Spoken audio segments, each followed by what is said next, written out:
Welcome everyone, this is Nathan Lindorf with The Rational Independent. We get to do something lighthearted and a little bit silly today, so yay! One of the top articles on Reddit today was from the Business Insider.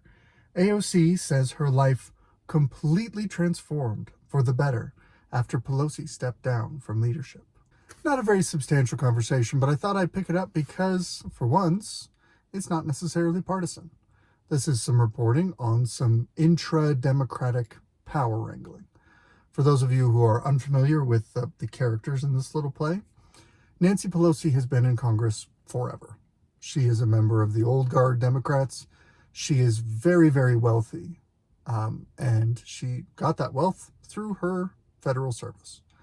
Anyone with, two brain cells and eyeballs can put that together. AOC is a former bartender who was essentially, if reports are correct, answered a casting call from a group that wanted to primary an establishment old guard New York Democrat in Congress. And they succeeded. And in New York, the Democratic primary is the election. If you succeed in the primary, you're going to automatically just sail through. I think the way Nancy Pelosi put it is that a glass of water could get elected in New York if it had a D next to its name. Anyway, apparently there was no love lost between these two. While Nancy Pelosi was Speaker of the House and AOC was a freshman or recent freshman Congresswoman. I know she's been there at least 2 terms. I want to say we're looking at maybe 3 now. She won't be running for a 3rd. Anyway. Oh, that's what's driving this. A new book about the Squad details Alexandria Ocasio-Cortez's relationship with Nancy Pelosi. So they apparently had a bit of a tense relationship while she was Speaker. However, Nancy Pelosi is extremely old, and she chose to step down from being House Speaker a few years back. And she's still in Congress. She's still running for re-election. She's still making money. But she didn't want to be Speaker anymore. So she stepped down. Okay, so apparently talking about how colleagues had treated her better since Nancy Pelosi stepped down. I'm just going to call her AOC. No disrespect. Her name is just a tongue twister. My mouth has a hard time with it. So I'm just going to call her AOC. So AOC, former House Speaker Pelosi, may both be Democrats, but that doesn't mean the two have always agreed. Okay, so The Guardian reported. I love the way reporting is so often like kind of gossip chain going around. So the other day we were looking at an article in Salon, I think it was, that was based on a New York Times article, that was based on other people's essays and writings. Like it's one of the, real quick, it's one of the ways that the establishment media is manipulative in a tricky way, because this kind of, I'm going to report something and then I'm going to comment on your reporting and then I'm going to report on these 2 reports put together, is a very effective way to launder ideas and give them credibility. Back to the idea of the credibility of prestigious institutions we talked about the other day. If you are a prestigious newspaper, the New York Times, you may not be able to just outright discuss something slanderous or something that is a smear on a political opponent just right off. You need someone to give you a little cover. So you have a smaller outlet report initially on the facts. And then you have a medium-sized outlet discuss that report. And then you get a couple of those, and then the New York Times can write a big influential expose discussing very carefully the reporting that's already been done. And then someone else can reference the New York Times as saying, look at this really credible journalistic outlet is presenting this as fact, the way that they craft that narrative, except that it was actually like one step up from rumor mongering, but they do it in a clever way. This sort of, I report on you and you report on me, creates a relationship where you can take even bad ideas and make them seem so common and so even ubiquitous. People begin to accept them as reality. In the Business Insider, reporting on a Guardian report of a book about some politicians. Okay, so there are generational gaps, no surprise. Strategic differences, no surprise. Apparently, AOC and Pelosi had a lunch early on in her career, shortly after a few months after AOC was elected, and Pelosi spoke for nearly the entire lunch. A freshman congresswoman meeting with the Speaker of the House. Yeah, if the Speaker wants to talk the whole lunch, let her talk the whole lunch. There's a power imbalance there. There should be a respect to hierarchy, good manners. But AOC and the squad view themselves as insurgent and virtuous because of it.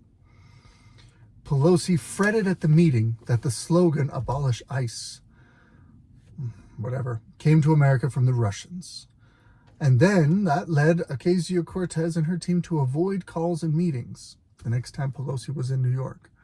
So that's very millennial, very passive-aggressive, well, I won't disparage millennials. It is an immature way to deal with conflict. You're saying that you didn't agree with a comment that she made in the meeting. And so rather than address that comment, rather than discuss it, rather than get down to it, or even just say, I don't agree with you there, politely, respectfully, I see it differently. You waited until she came to New York and wanted to meet up with you, and then you avoided her calls. It's petty.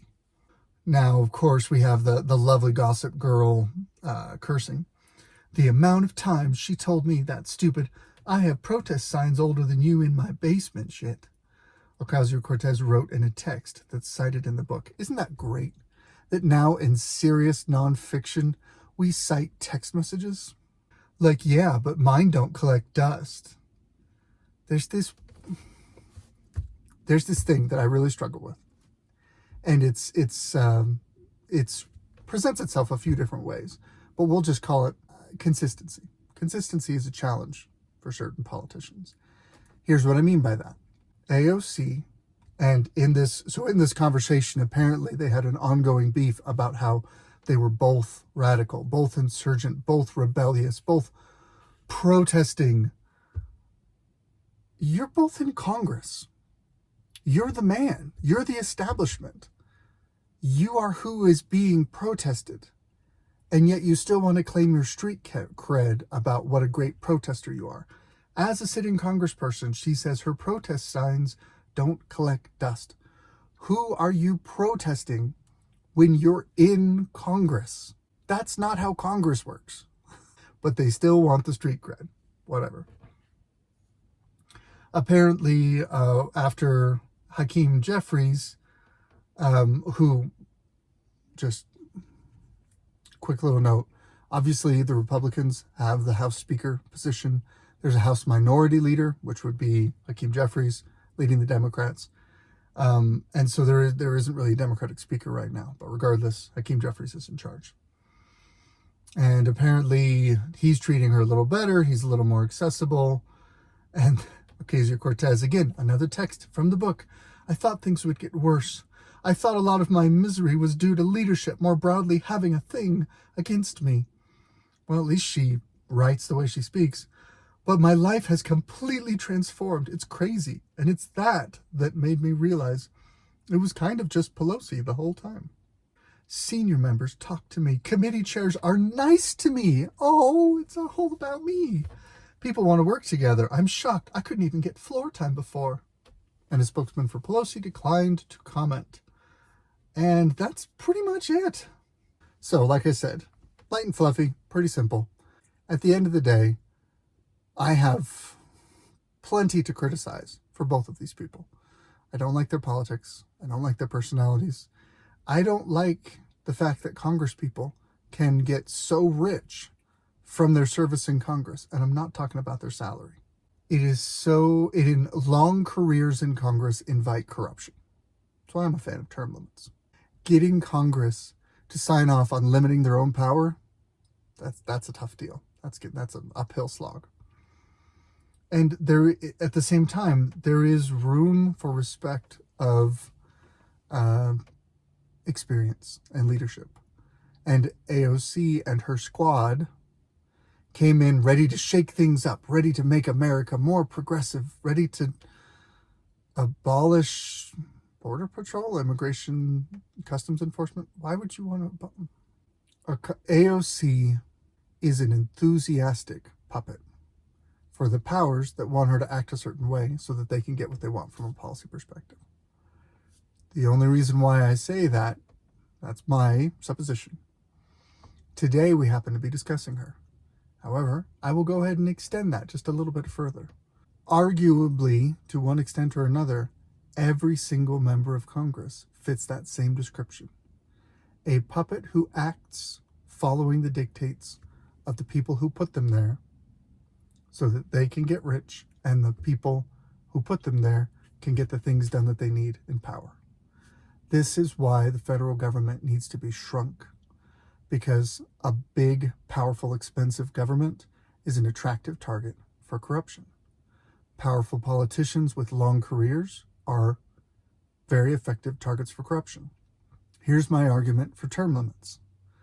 How much are you willing to try and spend to subvert a member of Congress that's only going to be there for 6 years?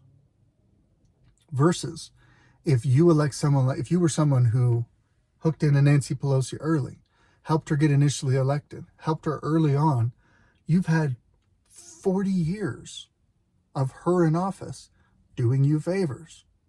It incentivizes bad actors to try and corrupt the process if the people that they're trying to corrupt are going to be there long enough to give them a return on their investment. By shortening the terms, you make politicians less worthwhile as targets of corruption. It's one of my main arguments for term limits. Anyway, let's see what the comment section has to say. I kind of enjoyed doing that the other day. Let's see. Okay. Having actually read the article, it sounds like Pelosi was simply brick-walling the political agendas of people who was allies simply because she didn't like them. It seems like Hakeem Jeffries is not doing that. Sounds like this. Jeffries would be a more effective speaker, so that's good. Okay. Okay. I think we're going to leave it here. So that first comment was pretty reasonable. Again, it's a lightweight piece. Hakeem Jeffries is logical and willing to work with the other side and reach compromise. Okay, so you want to work with the other side and reach compromise. People who disagree with you. Very next sentence, same comment. Only way this country will advance is if most every MAGA twit is voted out. Hey, Hakeem Jeffries is really good at reaching out to the other side and finding compromise solutions. And the way that we're going to solve our problems is if we don't compromise and we boot out of Congress everybody we don't agree with. We were talking about consistency earlier. One of these things is not like the other. You can't hold those two thoughts at the same time. Those are contradictory thoughts. But being a leftist means being very comfortable with cognitive dissonance.